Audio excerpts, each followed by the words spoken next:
गांव का है। अरे यहां तक कि उस गांव में जैनी की नहीं, अजैनों की इज्जत बढ़ गई। अजैन भी तुम्हारे यहां आ जाए और वो कहे कि भैया मैं सदलगा से आया हूं, बोलना, जल्दी बोलना, आपके हाथ उठ जाएंगे कि नहीं? अच्छा भैया सदलगा से आए, उस गांव से जहां से हमारे आचार्य महाराज थे, हो बस। अब वो अजैन है, कोई मतलब ही नहीं है। मात्र इतना है कि मेरे गुरु के गांव का है, उसकी इज्जत बढ़ गई। उसकी इज्जत कौन पूछता था उसको? सैकड़ों गांव वाले आ रहे, कोई ने नहीं पूछा। और थोड़ा और कह दे, नहीं वो मेरे बचपन के दोस्त थे।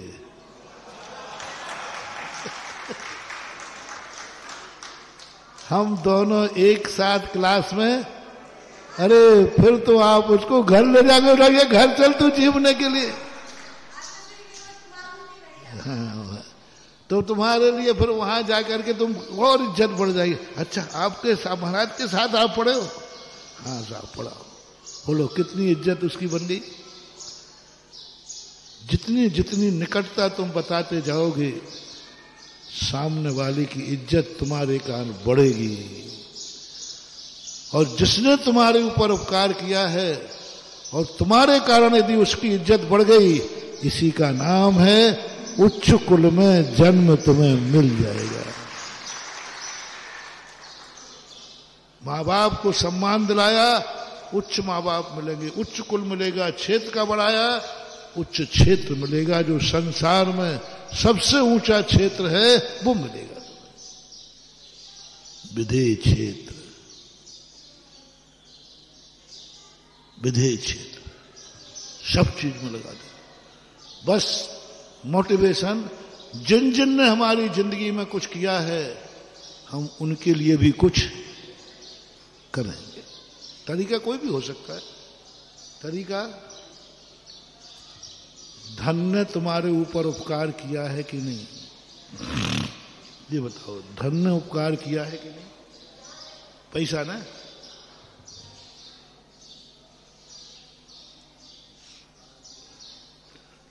धन का ऊपर तुमने क्या उपकार किया? धन ने तो तुम्हारे ऊपर उपकार किया। निर्धन होते तो क्या कर लेते? बस धन ने हमारे ऊपर उपकार किया है। मैं धन को ऐसे स्थान पर लगाऊंगा जिस धन को सारी दुनिया नमस्कार करेगी। हे धन, तू मेरी जिंदगी में आया, तूने मुझे कितने सुख दिए। यदि धन नहीं होता तो मेरा क्या होता? धन नहीं होता तो मैं कहां से पढ़ता? धन नहीं होता तो मकान कहां से होता? धन नहीं होता तो घोड़ा गाड़ी। धन के बिना क्या जिंदगी है बोलो आप लोगों की? धन के बिना बेकार जिंदगी है। बस लिस्ट बना लो, धन का तुम्हारे जीवन में क्या उपयोगिता है। ये होमवर्क में एक निबंध दे रहा हूं, निबंध प्रतियोगिता। धन का तुम्हारे जीवन में क्या उपयोग है बोलो? हमारा उपयोग है। धन के बिना तो कुछ है नहीं। बस और कुछ नहीं है महानुभाव। मैं तुम लोगों का कोई दुश्मन नहीं हूं। मेरा एक ही भाव है, क्योंकि मैं जानता हूं इस धन ने तुम्हारे जीवन में कितना उपकार किया है। बस मैं उस पीछे पड़ जाता हूं भक्त के, जिस धन ने मेरे भक्त का उपकार किया है, इस धन को मैं पुजवा के रहूंगा और पूजा कराऊंगा। उस धन से तुमने मकान बनाया है, रहने का मकान। बस अब कुछ नहीं करना। हे धन, तूने मेरे ऊपर इतना उपकार किया है, मैं तेरे से ऐसी पूजा बना, ऐसा कार्य करूंगा जिसे सारी दुनिया तुझे नमस्कार करेगी। मंदिर बना दिया धन से। धन ने मकान बनवाया। मन भगवान के लिए नहीं बनवा रहा हूं मैं, भगवान के लिए नहीं, मंदिर बनाऊंगा। क्योंकि इस मंदिर को देख करके मुनिराज भी नमोस्तु करते हैं। 9 देवताओं में मंदिर आता है कि नहीं?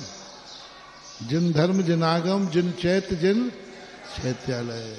मैं बनाऊंगा, क्योंकि धन ने मेरा मकान बनवा दिया, धन ने मेरी हवेली बनवा दी, धन ने मेरा मकान बन गया धन का। अब धन से मकान बना है, मेरे उपयोग में आ रहा है, धन को मैंने संसार के लिए लिया। हे धन चिंता मत कर, मैं जिस गुरु का चेला हूं मैं तुझे सम्मान दिलाऊंगा, और मकान बनने के बाद जो कमाई होगी उससे मैं जिनेन्द्र देव का मंदिर बनाऊंगा। मंदिर बनाने का अधिकार तुम्हें है, मुझे नहीं। क्योंकि मैं इसलिए नहीं है क्यों मैंने मकान ही नहीं बनवाया, अपना व्यवहार ही नहीं, खत्म। आज सवाल किसका है? व्यवहार का। अपना व्यवहार ही नहीं, अपना क्या लेना है? अपन ने व्यवहार किसी से लगाए नहीं, किसी का व्यवहार लेना नहीं, किसी को व्यवहार देना नहीं। और जितना लेता हूं उससे कई गुना चुका देता हूं। मुट्ठी भर लेता हूं, दरिया भर चुकाता हूं।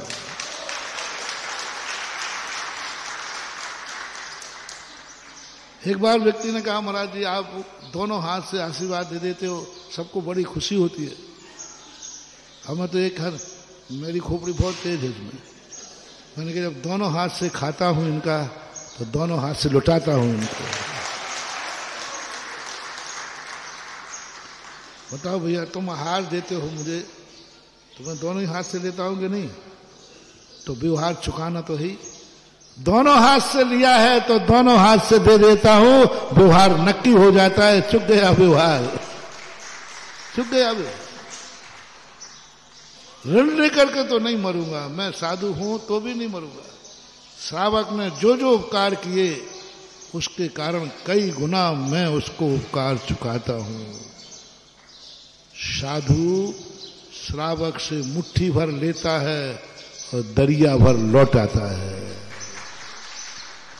मुट्ठी भर लेता है और दरिया ने नदी भर करके, समुद्र भर के, दरिया ने समुद्र भर के लौटा देता है, लेता मुट्ठी भर। इसलिए अपने ऊपर तो कोई कर्जा मर्जा होगा नहीं। हाँ, चिंता नहीं करना। हम अशोकनगर ने जितना हमारे ऊपर कर्जा की दिया होगा, चतुर्मास में मेरे निमित्त से खर्च किया होगा, उससे कई गुना मैं अशोकनगर को दे के आया हूं। गड़बड़ मत करना। हाँ, हमारे चतुर्मास का पूरा हिसाब किताब लिख लो आप। जितने हमारे बाराती आए हों, भक्त आए हों,